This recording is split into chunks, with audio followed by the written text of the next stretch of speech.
20 की शाम को ही चीन में भारत के राजदूत ने भारत की एक न्यूज एजेंसी को बयान देते हुए कहा कि चीन अपनी जिम्मेदारी समझ लाइन ऑफ एक्चुअल कंट्रोल में चीन की तरफ अपनी सीमा में पीछे हट जाए। इसके बाद 17 जून 2020 को विदेश मंत्री डॉक्टर एस जयशंकर ने लिखित तौर से स्वीकार किया कि चीन ने गलवान घाटी में लाइन ऑफ एक्चुअल कंट्रोल के पार भारतीय क्षेत्र में कब्जा कर रखा है।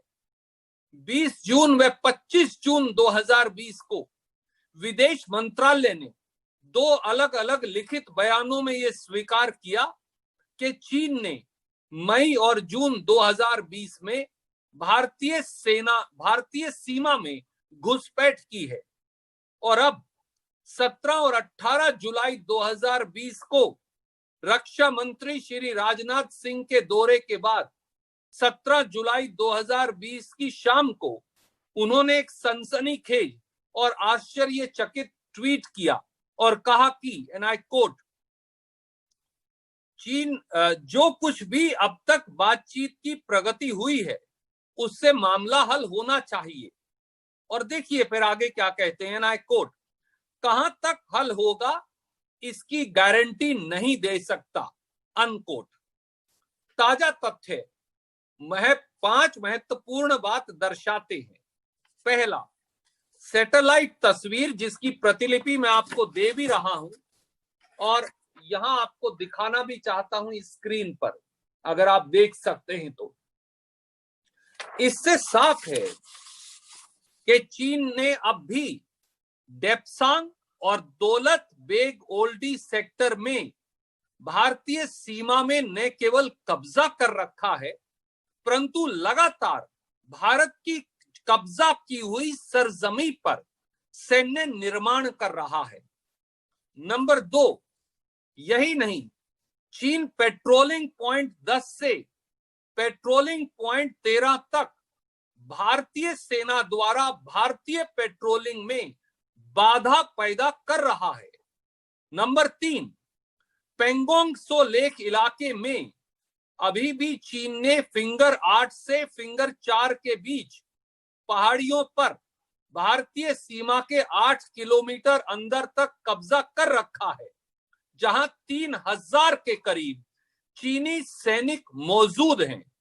इसके विपरीत भारत ने फिंगर 4 पर स्थित आईटीबीपी के एडमिनिस्ट्रेटिव बेस से पीछे मोदी सरकार ने भारतीय सेना को हटाकर फिंगर 2 और फिंगर 3 के बीच ले गई है।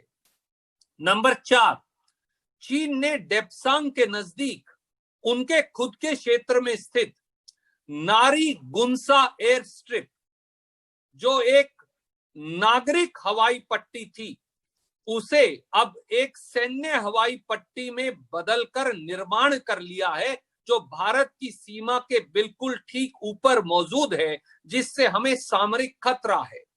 नंबर 5, चीन ने सैनिकों के 2 डिवीजन यानी 20,000 सैनिक से अधिक को लद्दाख में भारतीय इलाके के नजदीक तैनात कर रखा है। वह बड़ी मामय और लगेगा, वह मोदी सरकार की इस बारे में नीति, रास्ता और दृष्टि क्या है। साथियों, ये दलों का सवाल नहीं, ये देश का सवाल है। और अगर देश की सीमा पर चीनी सेना ने सैन्य निर्माण बदस्तूर जारी कर रखा है, चीनी सेना आज भी हमारी सरजमी पर घुसपैठ करके बैठी है, चीनी सेना हमारी सीमा पर अगर 2-2 डिवीजन और सेना सामग्री इकट्ठी कर रही है, तो यह राष्ट्रीय सुरक्षा का मामला है और राष्ट्रीय सुरक्षा से खिलवाड़ का मामला है। इस पर कोई समझौता मंजूर नहीं हो सकता। और खास तौर से रक्षा मंत्री का यह बयान अपने आप में चौंकाने वाला है। अब समय आ गया है कि प्रधानमंत्री नरेंद्र मोदी जी राष्ट्र हित में, राष्ट्र सेवा में और राजधर्म की अनुपालना करते हुए सामने आकर जवाब दें। कोई प्रश्न आप पूछना चाहें तो स्वागत है। सर, अपने अंग्रेजी पत्रकार मित्रों के लिए अगर इंग्लिश में सवाल दोहराते हैं आप, 5 सवाल जो है। Dear friends, there can never be a compromise on national security or territorial integrity of India. This is a cardinal principle and a non-negotiable and uncompromisable principle and a fundamental principle that every countryman, every fellow citizen and the Congress party have repeated umpteen number of times while extending its unconditional and total support to our armed forces in repulsing Chinese transgressions as also to our government. The facts now demonstrate an extremely worrying and a telling picture. And these are, number one, and these facts demonstrate that, number one, that Chinese army has occupied and is continuing to undertake construction in the Depsang and Daulat Beg Oldi sector on our territory, where they have occupied our territory across the line of actual control. Number two, China is creating obstruction in patrolling by Indian armed forces between patrolling point 10 to patrolling point 13, which is our territory. Number three, China continues to occupy 8 kilometers inside our LAC, our territory between finger 4 to finger 8. And about 3,000 Chinese soldiers are present there.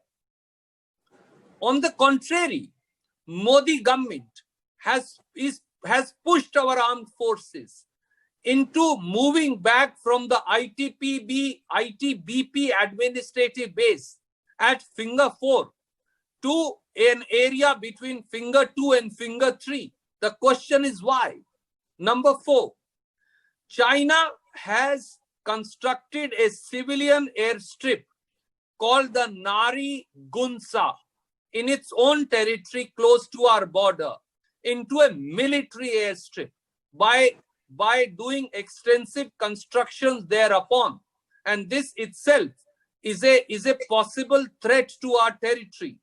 Number 5, China has accumulated 2 armed divisions comprising of over 20,000 Chinese soldiers close to our border and has also collected artillery and other material.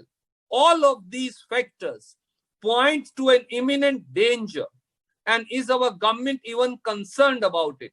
And that's why we ask 5 questions of the Prime Minister and Modi government. Number 1, every newspaper, satellite images, army journals, and now the statement of our own defense minister clearly establishes that the statement of the Prime Minister about nobody having occupied our territory is apparently false. So did the Prime Minister mislead the all-party meeting on 19th of June 2020 is a simple question that nation wants to know. Number 2, what is the meaning of the statement of Defense Minister Shri Rajnath Singh when he said that there is no guarantee of finding a solution in the ongoing